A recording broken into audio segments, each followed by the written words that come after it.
All right, guys, back for number 6. So number 6 says, for 0 to 6 seconds, a screensaver on a computer screen shows two circles that start as dots and expand outward.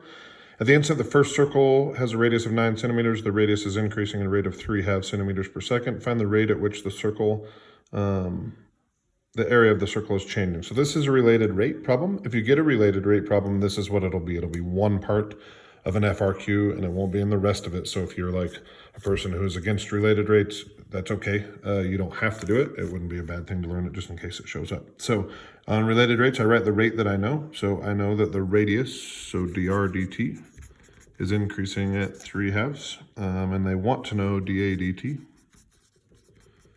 And they want to know dA dt when the radius is 9. So I have to relate A and R, so I'm going to do area equals pi r squared.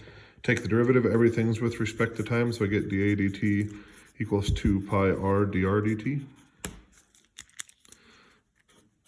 And then I plug in the things that I know. So I know I have a 2 pi, the radius is 9 at this point, and dr dt is 3/2. 2's go away, so I end up with 27 pi.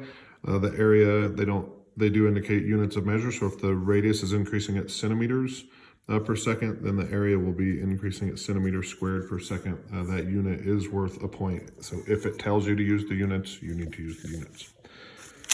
Second one says the radius of the first circle is modeled by this, where WT is measured. At what time T is the radius of the circle increasing at a rate of 3 centimeters per second? So this is the radius. We need to know when the rate of this is equal to 3. So I'm going to take the derivative. So this goes away. So if I do W prime of T, this goes away. Here I have negative 12 e to the negative 0.5 t times negative 0.5. The negative 0.5 and the 12 become a 6 e to the negative 0.5 t.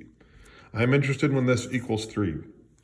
Many of you will struggle to solve this, so just so you know, you get a point for knowing you need to take the derivative, and you get a point for setting the derivative equal to 3. The last part, the rest of this is all just worth 1 point. So if you can't follow the rest of this or you don't think you could do it, that's okay. It's not the worst thing in the world.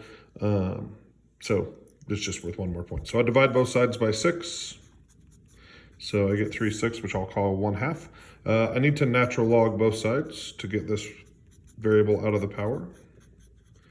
That allows me to take this and move it out front. Negative 0.5 t natural log of e equals natural log of 1/2. Natural log of e is equal to 1, so I just have negative 0.5 t equals natural log of 1/2. I divide by negative 0.5, and I get natural log of 1/2 over negative 0.5. I think this answer would be good. I'm almost positive. You might notice their answer doesn't say this. So what they did is they took the natural log of 1/2 and they wrote it as natural log of 1 minus natural log of 2. And natural log of 1 is equal to 0, so they get negative natural log of 2 over negative 0.5. Negatives canceled, and they said dividing by 0.5 is like multiplying by 2. So that's how they got all the way to their answer, but I think you would be good to stop right here on a free response question. On a multiple choice, they will usually split up a natural log of a fraction into its separate parts. So there's that one. Then it says a model for the radius of the second circle is given by this function. The rate of change of the radius, so this is the derivative, is t squared minus 4t plus 4. And they want to know how many centimeters does the radius of the second circle increase.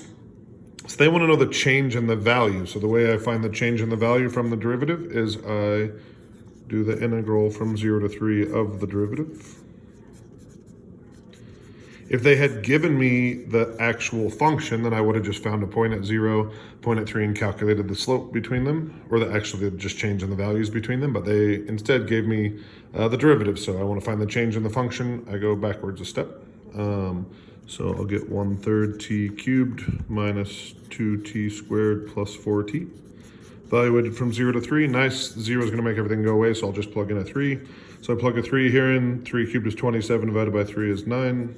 3 here gives me 9 times 2 is 18, so we're at negative 9 plus 12 gives me a value of 3. So based on the model, the radius increases by 3 centimeters from time t equals 0 to t equals 3. Okay, guys, I will see you next week with the next mock exam and some more information. All right, love you guys. Bye.